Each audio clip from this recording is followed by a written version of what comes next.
Hello, everyone. Ramadan Kareem. Thank you all for joining us today. We're back with another exciting Guest Talks webinar, and today's discussion is going to be centered around the very important topic of well-being and how to create a school environment where both teachers and students can thrive. Together with our fantastic panelists, we'll explore actionable strategies to promote mental health, build strong relationships, and foster a culture of care and collaboration. I won't give too much away, as you'll hear from our panelists shortly, but a few bits of information before we get underway. For all attendees, you can find the control panel on the side. Feel free to use the Q&A, ask us questions, as the panelists would love to hear your thoughts. We'll do our very best to get through them all throughout or towards the end of the webinar. And without further ado, I'd like to introduce our chair and moderator, Mohamad Saad, the principal of Seer Bani Charter School at Aldar Education, to introduce the rest of the panel. Thank you, and over to you, Mohamad. Thank you, Danny. Good afternoon, everybody. Ramadan Kareem, and welcome distinguished guests and colleagues from the United Arab Emirates, the MENA region, and the wider world. Welcome to my colleagues, Rob, Abhilasha, and Rania. Rob, would you please introduce yourself to the audience? Yeah, hi, my name's Rob Faulkner. Originally from the UK, worked in education for about the best part of 30 years now. Currently working as head of middle school at Dhafra private school in Abu Dhabi. And really my main focus was around well-being and establishing a well-being culture. Previous to that, I've sort of opened and currently run an alternative provision education establishment in the UK, which is now in its third year. And that is essentially, again, built around well-being and helping children who struggle to access education in the UK sort of develop the confidence and get back into education. So that's a short little background about myself. Thank you, Rob. Abhilasha, can you please introduce yourself to the audience? Ramadan Kareem, everyone, and welcome to the webinar today. Very important topic. I am Abhilasha Singh. I'm principal of Shining Star International School. I'm from India, and it's been now a decade in the UAE and 6 years in my current role as principal of Shining Star. I am a global school program SDG advocate and mentor, and a very big love I have for Model UN. I've been a Model UN trainer for a very long time, and I love Model UN.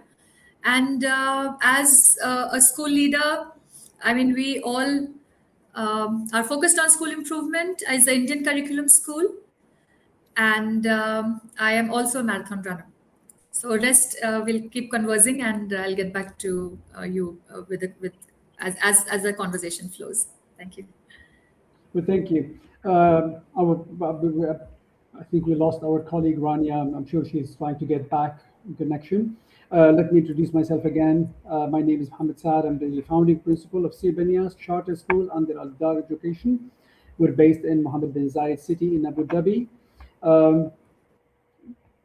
Well-being is no longer a pastoral add-on, is it?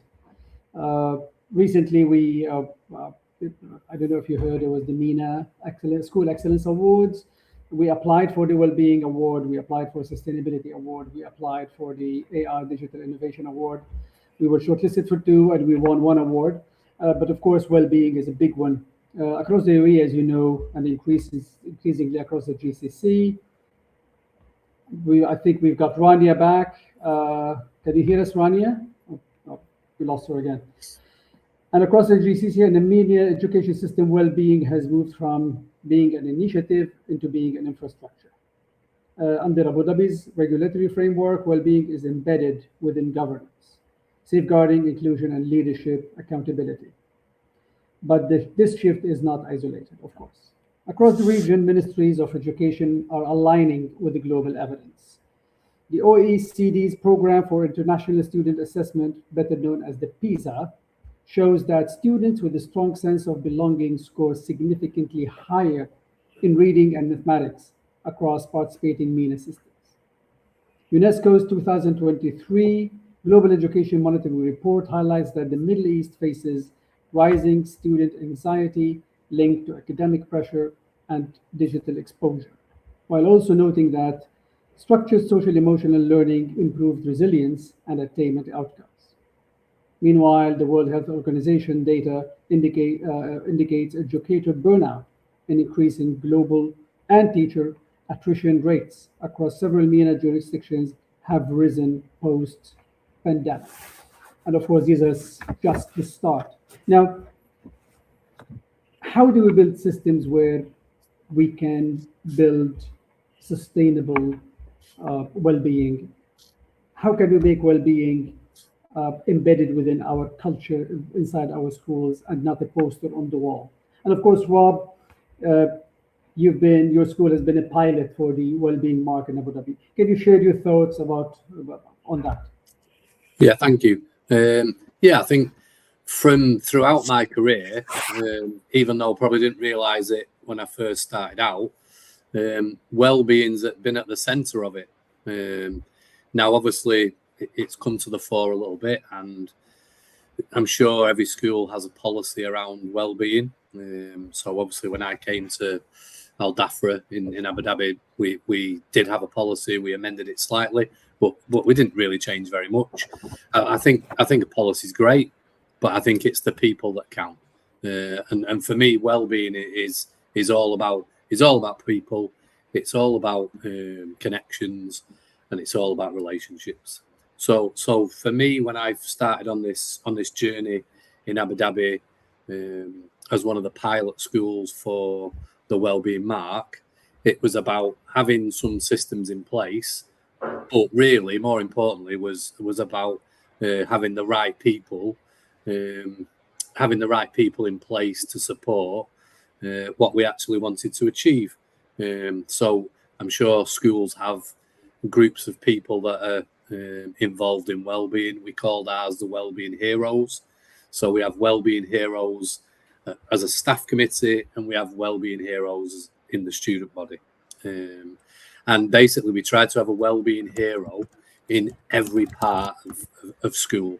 So in every meeting, there would be a Wellbeing Hero who would act as that voice of conscience about, well, have we considered how this will impact on the well-being of the staff and how it will impact on the well-being of the students? So that was our starting point, if you like. And then I sort of personally think that we're not going to get excellent outcomes in terms of the students, in terms of their experience of school, unless the teachers enjoy school.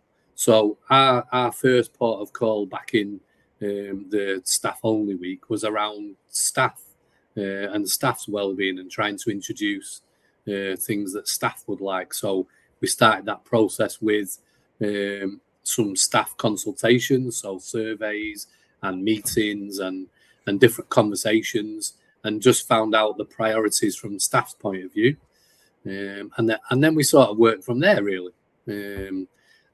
I don't think you'd be surprised with the priorities that the staff told us. The first one was student behaviour. So whether I've worked in Manchester in England or different places around the north of England or into Abu Dhabi, every school I've gone to, staff will say behaviour is a bit of a problem. And that context is the context, isn't it? Everyone's perception is. We're going to get back to that, Rob. We're going to get back to that. Let me welcome back our colleague, Rania. I'm going to give you the floor just to introduce yourself to the audience.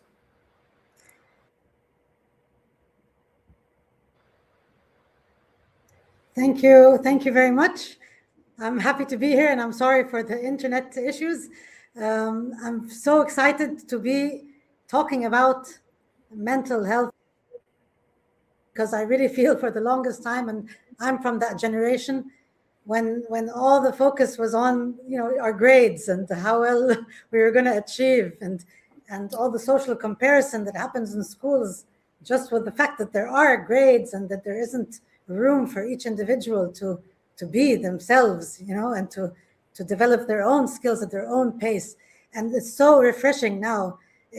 I'm a happiness consultant, so as part of my introduction, I am a happiness consultant, and so that's what I'm very passionate about. And happiness leads to success and not vice versa. So it's just really exciting to see this huge movement, and for that movement to stop being just sort of initiatives and to start being discussed as something sustainable that's sort of embedded into the policies is something that I'm very happy about.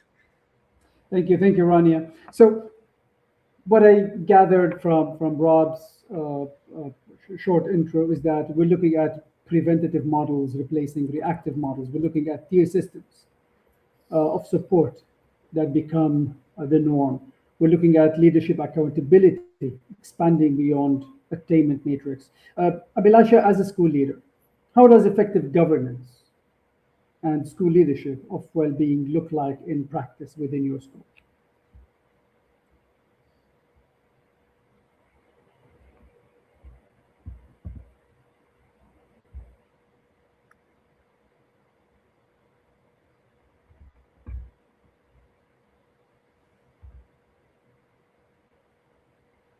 Sorry, I didn't realize I was muted.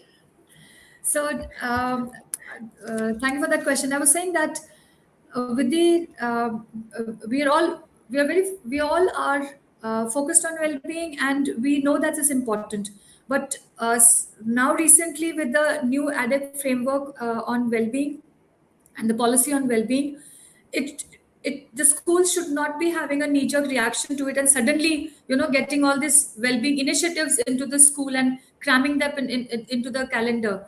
So it is not as it shouldn't be as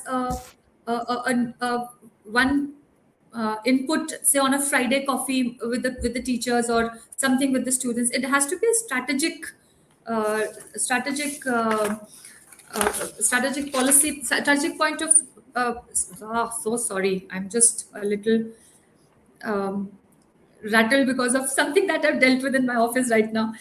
So it shouldn't be something that as an add-on that comes in and suddenly like we're thinking about well-being in those terms. Well-being is like it's a whole 360-degree of school where child is at the center. We also have our teachers at the center.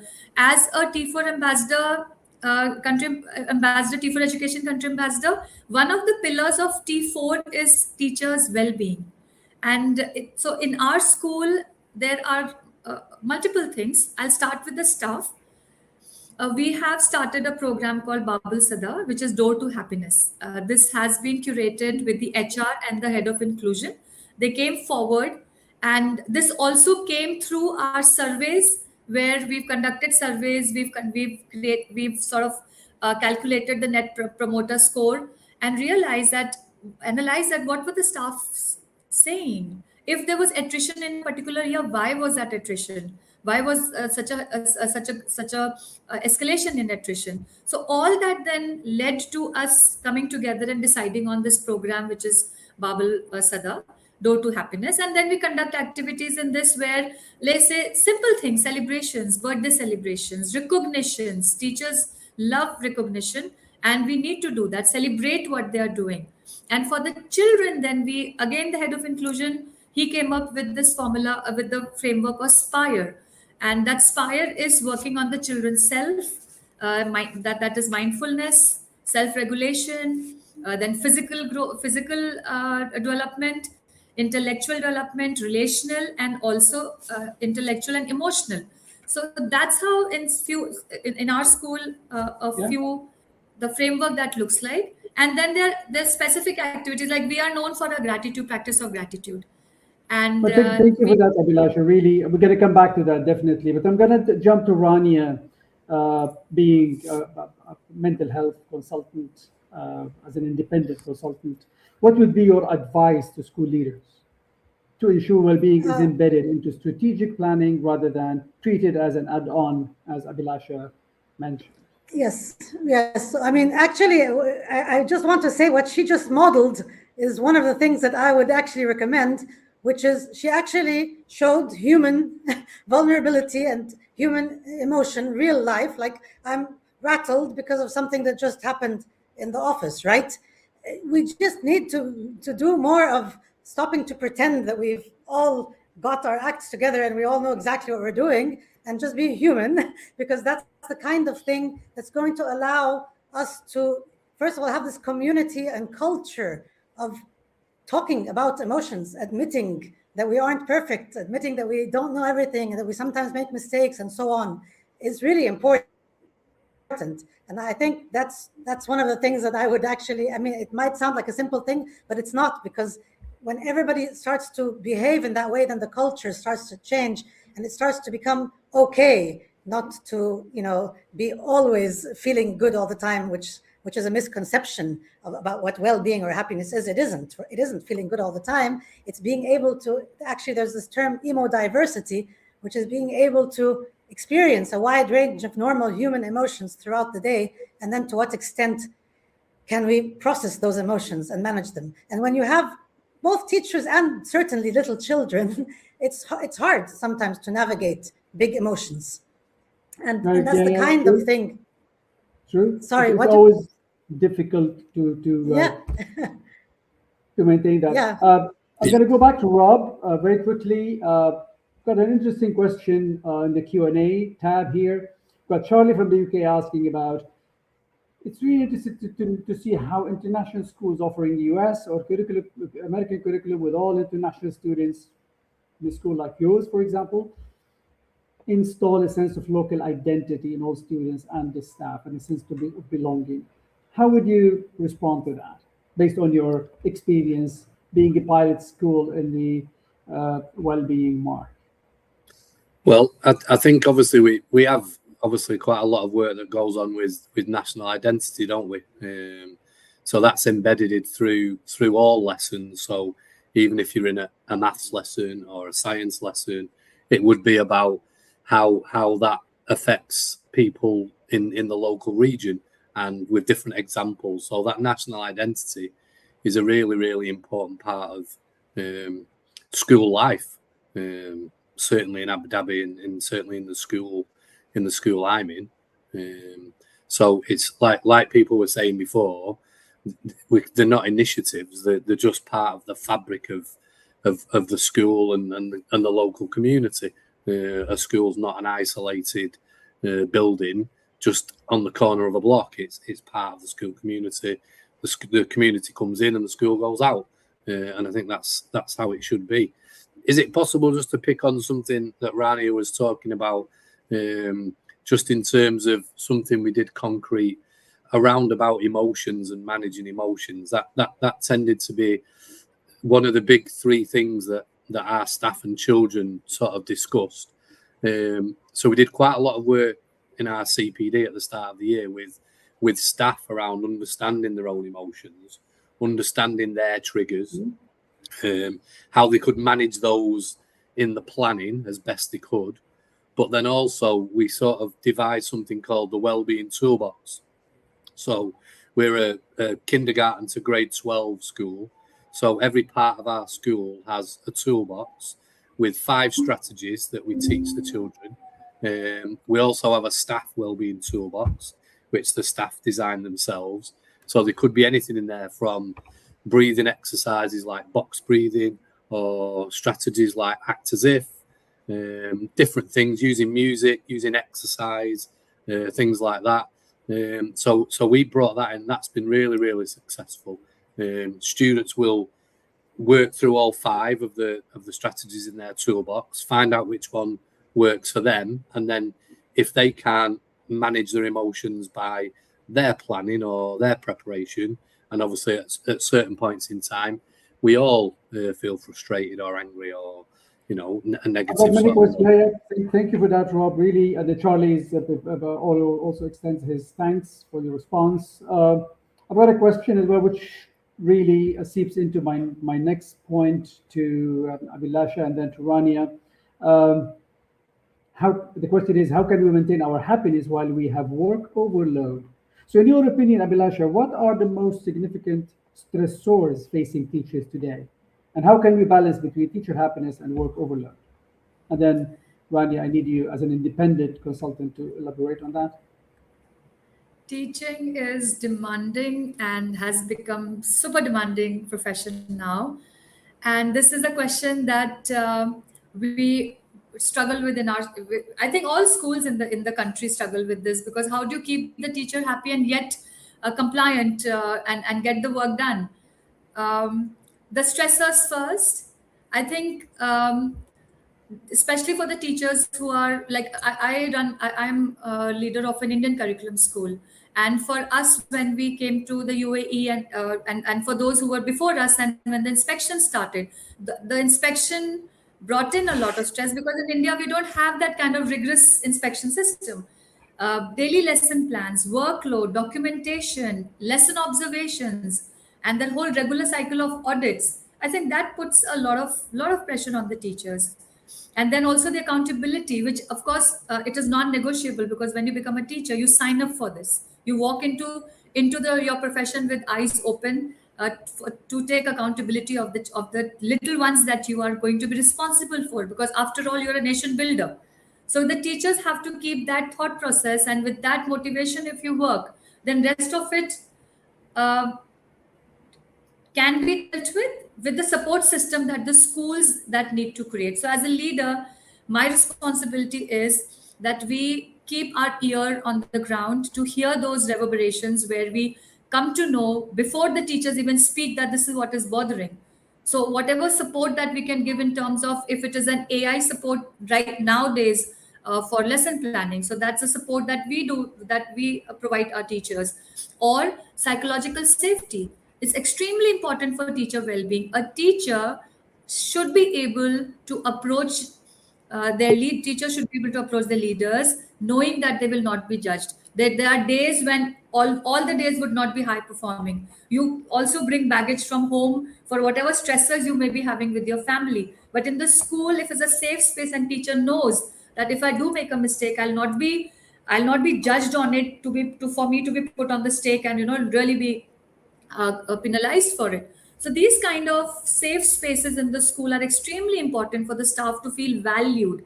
Staff well-being, student well-being is related to staff well-being. You know how we say that in the you can't pour from an empty cup.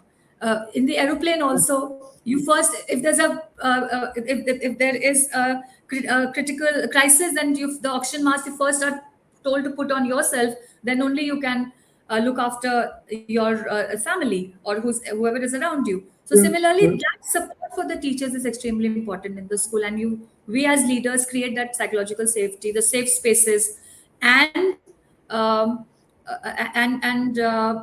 areas where they can come and be themselves. Yeah.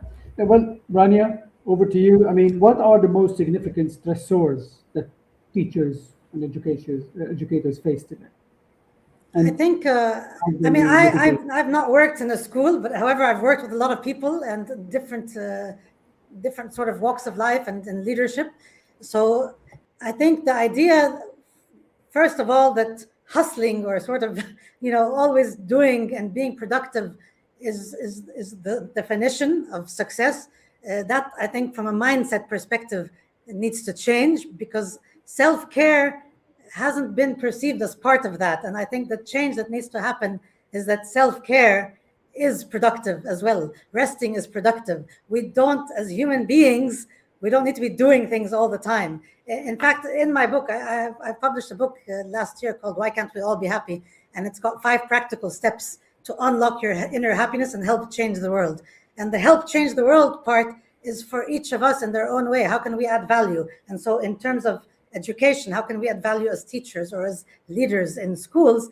And the premise is the same. We're all human beings, and we got used to the idea that we need to always be doing things all the time, and that our definition of success was defined in a certain way for hundreds of years, actually. And now this redefinition of success in the first place as something that starts with well-being, and that well-being includes everything. It includes being productive at work in terms of I'm grading the students, or I'm doing whatever I need to do, and it includes taking care of myself. If we actually do that, if we model that self-care is part of us being teachers or leaders, then students will also realize that self-care is part of their academic work, that it's the same thing. It's, in fact, we should even not, I'm not saying should, I hate shoulds, but we could even start giving rewards for people who slept 7 to 9 hours a night, and who went out into nature, and who laughed and spent time with their family, and and who had a good nutrition and all the things that as adults, many of us struggle to figure out all those things in the first place. What are we supposed to eat? How are we supposed to breathe? Even breathing wasn't taught to us. So I just think it's time to start teaching the things that actually matter, that we all use in our daily lives, and not just cramming dates and figures and numbers into kids' heads. That's my Can I just add to that? Brilliant. Start with your permission.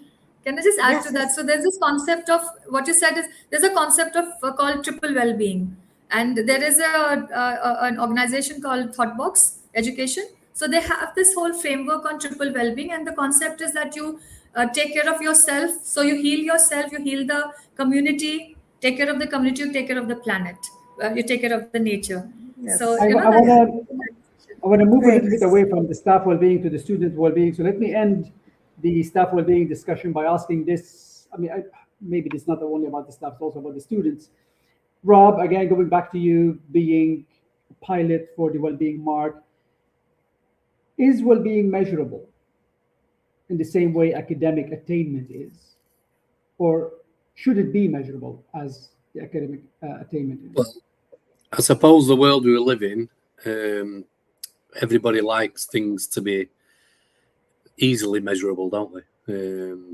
And when you work in pastoral areas and well-being areas and emotional health, it's not necessarily as easy as that. And figures can paint a certain picture, but actually, when you dive a little bit deeper, you can get a slightly different understanding. We have had to provide figures in terms of some of the inspections we've had. So, for example, we've provided things about increases in student attendance, staff attendance, retention rates of our staff, which is very, very high. We've had quite a low number of staff wanting to leave or moving on to other positions.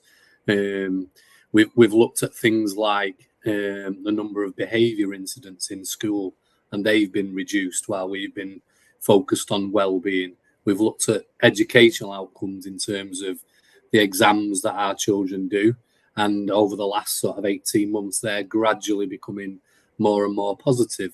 So I think it is becoming easier to discuss measurement, but I think you've got to have the thought in your mind that there can be statistics, but obviously I think it's important to delve a little bit deeper into what people say and listen to people about how they feel about, if it's the staff, how they feel about their role in school, and then obviously listen to that and do your best to act on it to improve that for them. I want to create a correlation now between the teacher well-being and the student well-being. And if teacher well-being declines, student well-being declines. It's not from me, Mohamad Saad. This is from OECD report. And if student belongings decline, attainment follows in decline. The OECD meta-analysis confirmed that students who report low belonging are significantly more likely to demonstrate lower academic persistence. So if we take the students into account, how can schools, Abhilasha, move from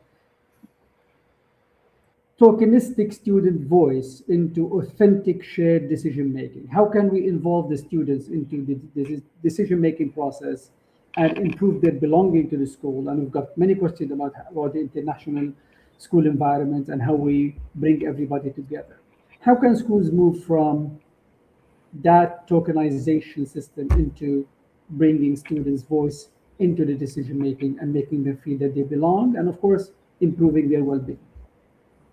So, build student agency in the school. The student council is and especially for Indian schools, we take pride in our student council. Their election, their investiture is a very well guarded and also a very important and a very solemn ceremony in the school. It's conducted with a lot of pride and importance because the student council takes oath. And when I speak to the student council members, especially the head boy and the head girl, I always tell them that you help us run the school. So, when the student council in the school is strong and they are the voice between the students and the school. So here is a place where the children get a lot of space and also agency to get their work, to do their work, and to also propose what they would like to do. So every year I tell the student council members that, and especially the head boy, the head girl, that what is the legacy that you're leaving behind? What is this batch of student council be known for? So with that motivation and with that intent, when you speak to the children and you give them that agency, that helps them to gain confidence, and also to know that leadership, the leadership skills that they will learn, and this all goes into their personality development. And a strong, confident child is always a high attaining child. And we also should keep attainment on the side, that schools are not just known should not be just known for their numbers or their board results. A good school is a school that thrives for all its students, by supporting all its students, not just the numbers, not just the high board results, but how well are the children doing. So then, is your attendance good? Do the children feel take pride in their school? So what I did recently was, and just organically this happened, I was in the morning assembly and there was a winter carnival. So I was just asking them that how many of you attended and who all did not come. And then suddenly it just sort of this question popped into my head, that do you take pride in your school? How many of you feel very strongly the sense of belonging to the school? You're proud to wear the Shining Star uniform. And I'm again being very vulnerable here, putting myself to absolutely to a judgmental or a non-judgmental audience. The hands that were raised really put a shocker in me. And then I had this conversation with the children, which again was a very, I felt it was a beautiful conversation, because then I asked the kids, what is it that doesn't make you feel take pride in the school? And the kind of answers that I got. And then with that I went, and of course it was a very nice conversation in which I helped them understand about certain things, and there were certain things which I knew that we had to do for the kids. And this conversation then I took to the management, and they were also very surprised. And then we have got the corrective measures that are happening already. So with that is the student voice that you hear. You provide that psychological safety in the school and give student agency, that autonomy to run the school.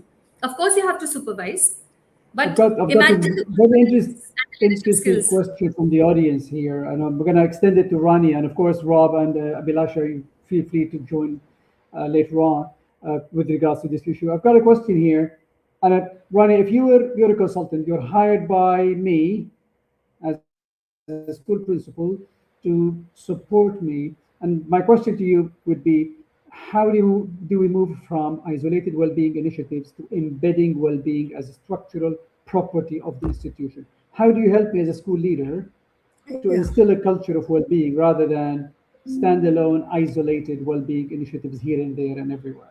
Yeah, that's an excellent question. And I think now we are moving, or people are realizing we need to move away from the isolated programs or initiatives, because they haven't really proven effective. And I think what is ultimately most effective is continuing to communicate and to keep the conversations open, and open, honest conversations. So what probably needs to happen, and then of course each school can decide to what extent they do that, but is like mental health check-ins.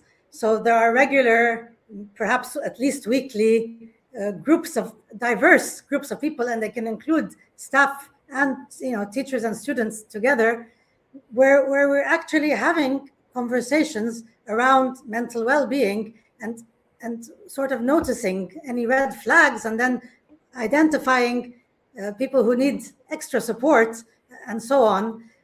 Why is that not as important as an extra history lesson or an extra math lesson? I mean, how is that not as important? It is. So the idea is just to embed it and have it regular. So it needs to just be consistent. It's like anything in our lives. The things that we do on a regular basis have the greatest impact on us. If I'm going to have a burger every month, I'm just giving an example for nutrition, but this applies to everything. That's fine. Nothing's going to happen. Nothing's going to happen to me. But if I decide to have a burger every day, then that might be bad for my health, right? So it's me having healthy habits that are embedded into my daily life and that become a lifestyle, that's the kind of thing that we need to do for schools for well-being. It needs to sort of become a lifestyle. So it's not something that we do once a year or once a month. It's something that we have regularly, and I think basing it on conversations, meetings, check-ins, maybe with a facilitator, a professional facilitator on board. That might be the best way to do it, so that you can prevent things instead of just catching them when they happen. For the sake of time, we just move on with the next question. Is one of the audience, Seiji, is asking Robert actually here. Rob, you mentioned 5 strategies you implement in the culture of well-being. Could you please share these 5 specific strategies and elaborate a little bit more on how can we move away from the culture of standalone well-being initiatives into a culture of embedded well-being within? I think it was Rania that mentioned the 5 strategies. So I think maybe the person means the 5 steps the 5 practical steps that I talked about, because I wasn't sure if you mentioned 5 strategies, Rob. I don't think I did. Okay, if you want me to mention, teacher, I probably haven't got 5. If you want me to quickly mention my 5 steps, I can do that. They're basically 5 practical steps to unlock your inner happiness. I'll say them very quickly. Number 1 is self-awareness, acceptance, and love. So it's a 3-in-1 step. Number 2 is to let go. So there's a bunch of things we need to let go of in terms of limiting beliefs, inner conflicts, things from the past. Number 3 is to master your mindset and emotions, because our thoughts are so powerful and they influence our actions. And of course, they also inform our emotions, which we can learn to regulate with the right tools. Number 4 is to simply be and do. And so that's where we actually live life. And we live it with this delicate balance of being, where we're in tune with ourselves and we're slowing down enough to hear our own voices. And then we're also doing things. We're taking actions towards the things that matter most to us and that are aligned with who we are. And then number 5 is, after we've done all of those things, and of course it's a continuous process, all we need to do is to keep moving. And I call that move with love. So we just keep moving and we move with love. Love for ourselves and love for those around us. And so when we build that inner peace and happiness and love from the inside out, we're able to really have an impact and add value to our societies, and then hopefully to the world at large, so that we can see a world that is much more loving and peaceful and just than is sometimes the case. Thank you, Rania, for the elaboration. I hope that answers the questions. We can now go to something also very important. We talked about staff, we talked about students. What about digital well-being, Rob? Well, I think this is an area now that is becoming a challenge for schools, isn't it? And I think we're very, very, very early in that journey, aren't we? So in terms of digital well-being, I think we've just started this year to offer AI support in lessons.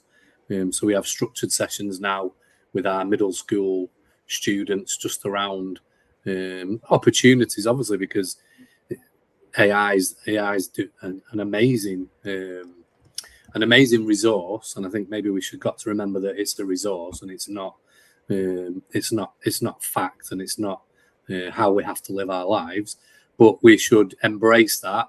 But also, especially with our young people, is just help to educate them a little bit on, safety and things that they can gain a benefit from, and also things that could cause them a problem. Because I think young people are very enthusiastic, aren't they? And they take on board what they see. My son's 11, and anything that he sees on the internet and AI tells him, he takes to be the absolute truth. And it's just, sometimes we've got to educate our young people that, we want them to be creative thinkers. We want them to be independent thinkers. So to use AI as a resource, but to help them along their journey of becoming creative and imaginative. And that's something that humans will have that probably AIs won't have. And we need to not lose sight of that fact. Yeah, I mean, we operate in high accountability systems, and we should face the fact. were driven by the inspection reports, the inspection results, the benchmarking, the well-being mark, and then rapid reform. We've got the digital acceleration, curriculum transformation, the inspection pressure. And this is on us, leaders, it's on the teachers, and of course it goes down to the students. Abhilasha, very briefly, how do we help alleviate psychological pressure and provide psychological safety across the age groups within the school? I'll talk about the students, and of course that brings in the teachers as well. There's a lot of PD required in this area with the teachers, because when we talk about psychological safety, it starts from kindergarten, because the children, any teacher, a child asks a question and the teacher snubs that question, or a child answers and the teacher snubs that answer or does not listen. So that starts to provide that feeling, that starts to build that feeling in the child that maybe I'm not enough. So that so the teachers have to be trained. You need to ensure that the students in the school, so safeguarding is extremely important in that. We know that corporal punishment, even shouting at a child, causes a long-term damage in children's self-confidence.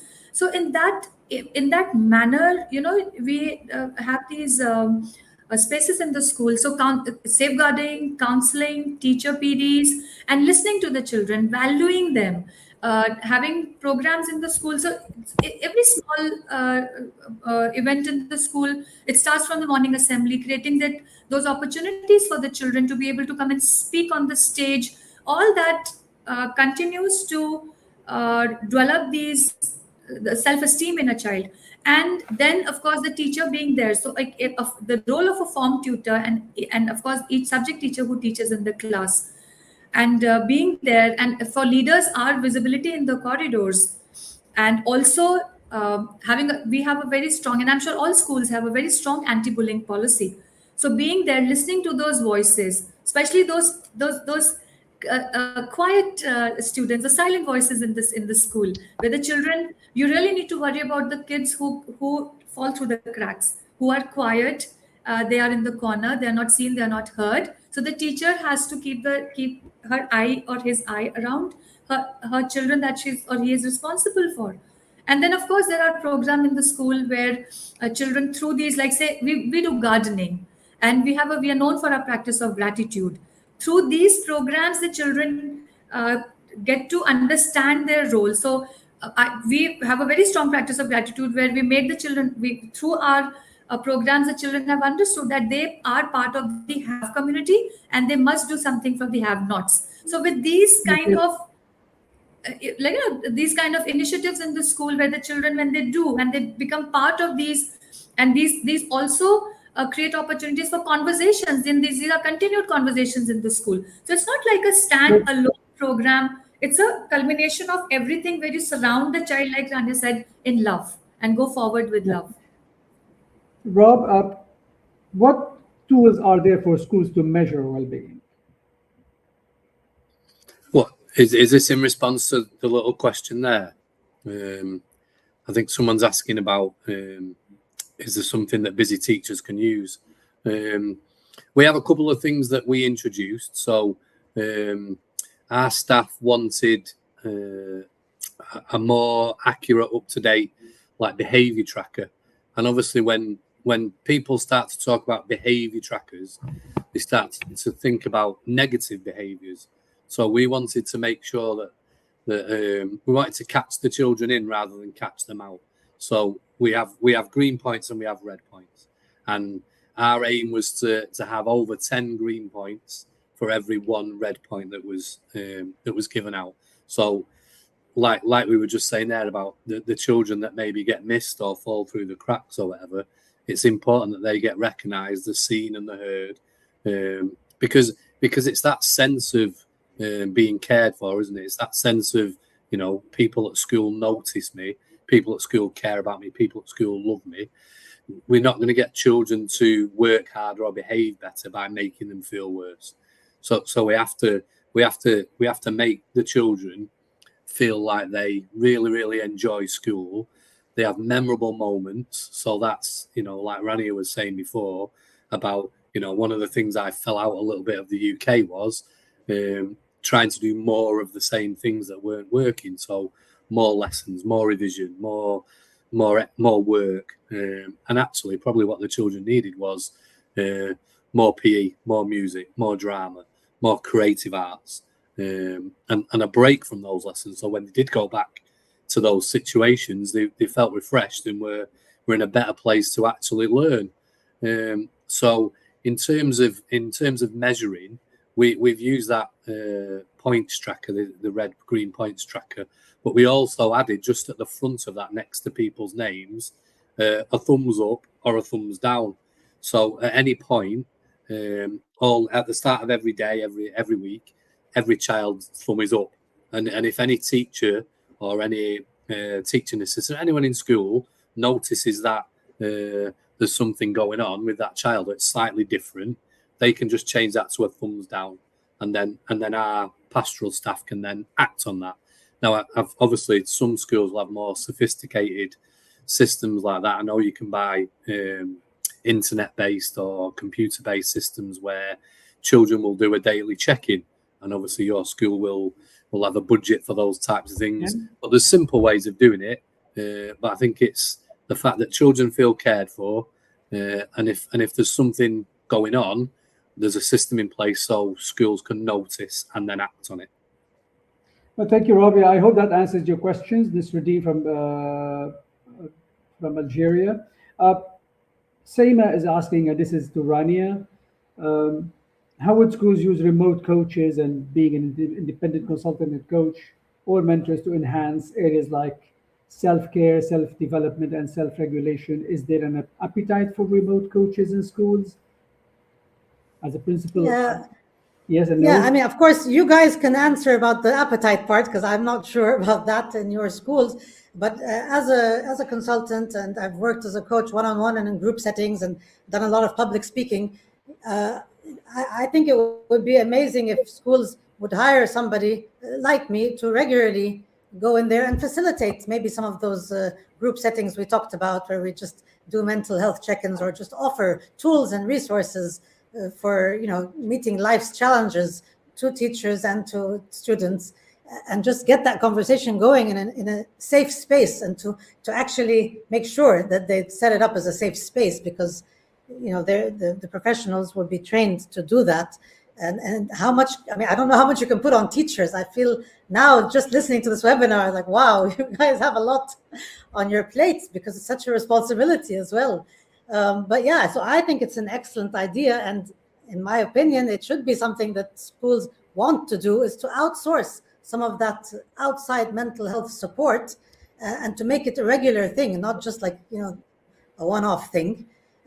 Because I think in the end, people benefit. The teachers will benefit. The whole school will benefit from also maybe hearing from outside people, in addition to creating their own little communities as well. So maybe they could have a new guest speaker every month, in addition to somebody who comes more regularly, the same person, so that we can get used to that person, and build rapport and trust them as well. Because when you bring in just an isolated guest speaker every once in a while, that's not the same thing. You're not going to have that space where children especially, can trust that person. I hope that answers the question. Both are good. Yeah. I hope that answers the questions. Can I add to that, Mohamad, if possible? Yeah. Yeah. So the company we run in the UK is called Space to Be, and basically that's what we do. We send mentors into schools to work on a regular basis with young people who are having particular challenges at particular times, and it is very, very successful. But we sort of use those more creative areas, so sports, music, drama, creative arts, to build that relationship. And that's probably something that, as a teacher, when you're sat with a class of 20, 30 students, you don't necessarily get that time. And actually, at certain points, lots of young people, they need that time, and they need that, that additional care that can be offered in a one-to-one session or a small group session.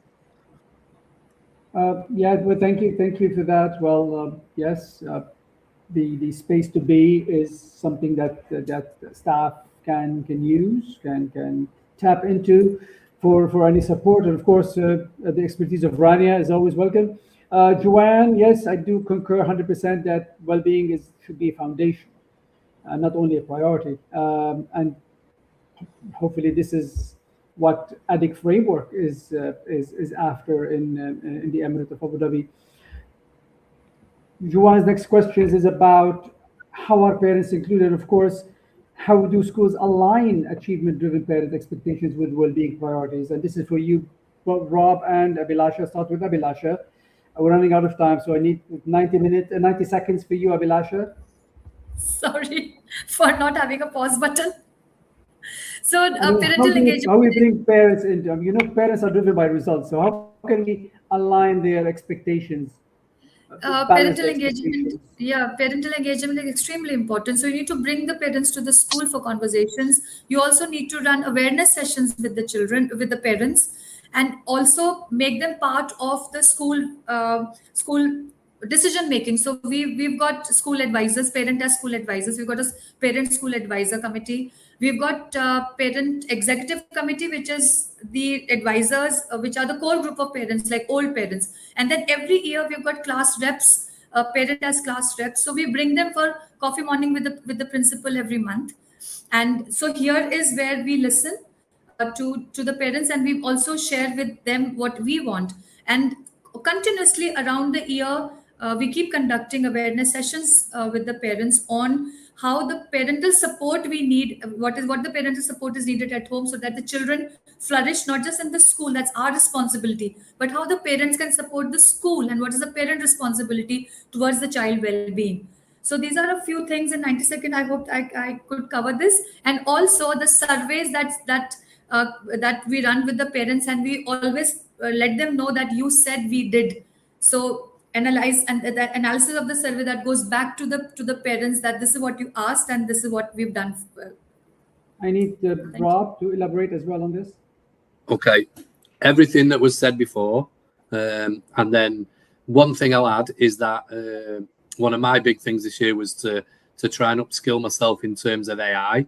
So some of the initiatives that we've been running in school, I used something called, I think it's called Notepad on Google, and you can upload your documents in there, and it can produce a video or a podcast or something like that.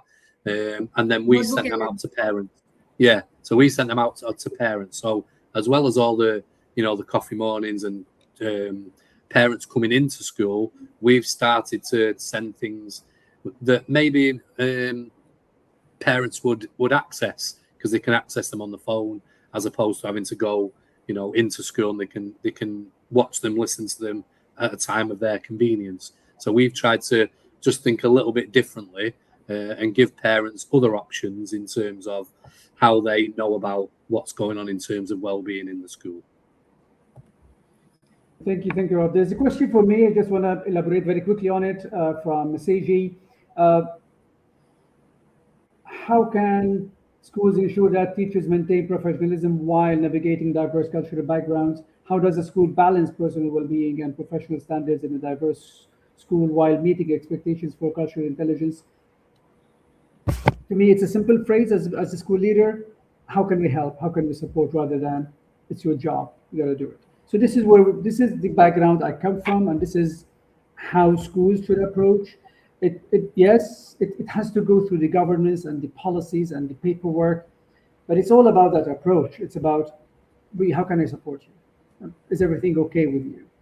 All right, I've got 5 lessons today. I was given substitution and I have a duty.